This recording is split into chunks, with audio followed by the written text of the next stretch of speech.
Pernah kebayang nggak sih gimana rasanya kalau kita bisa mencapai potensi kita yang paling penuh, bukan cuma jadi orang baik, tapi benar-benar jadi versi terbaik dari diri kita sendiri?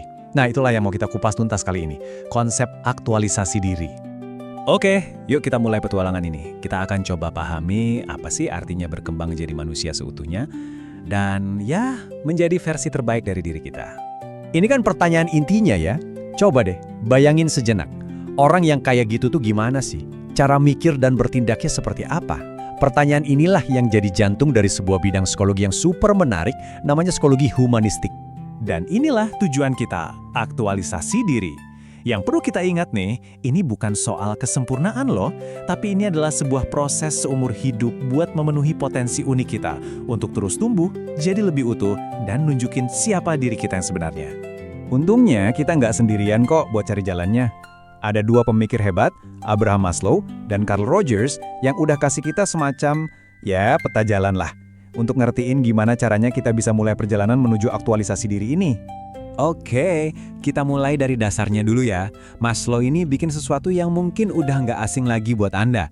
Hierarki kebutuhan, yang seringnya digambarin kayak piramida gitu. Logikanya Maslow ini sebenarnya simple banget tapi dalam. Kita tuh nggak bisa fokus sama pengembangan diri kalau kebutuhan dasar kita aja belum beres. Ya gimana memikirin tujuan hidup kalau perut lapar atau ngerasa nggak aman, kan? Jadi kita bangunnya dari bawah ke atas. Pertama, penuhi dulu kebutuhan fisik dan rasa aman. Baru deh naik ke kebutuhan psikologis, kayak cinta dan penghargaan.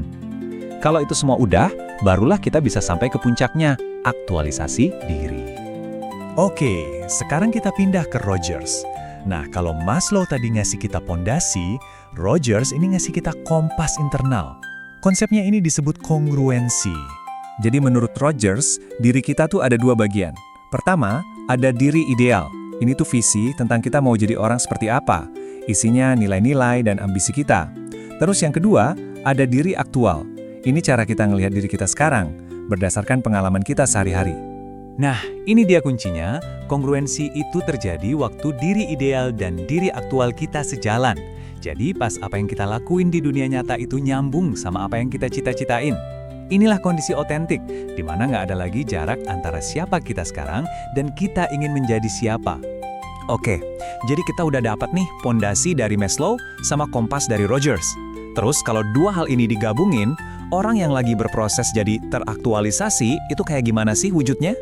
Perlu diingat ya, ini bukan checklist buat jadi sempurna, tapi lebih ke ciri-ciri umum. Mereka bisa menerima kenyataan, termasuk kekurangan mereka sendiri. Mereka juga spontan dan kreatif. Fokus mereka itu seringnya keluar, ke masalah yang lebih gede dari diri mereka sendiri.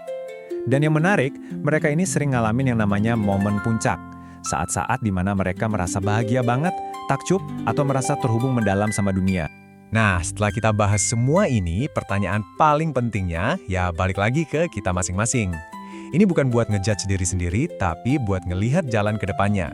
Dan ada kutipan dari Carl Rogers yang kayaknya pas banget buat nangkap inti dari semua ini.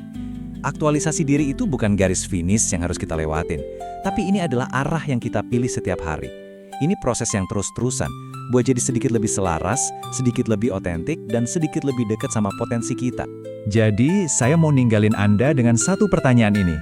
Setelah ngerti soal pondasi kebutuhan dan pentingnya kompas internal kita, kira-kira apa sih satu langkah kecil aja yang bisa Anda ambil hari ini untuk bergerak ke arah versi terbaik dari diri Anda?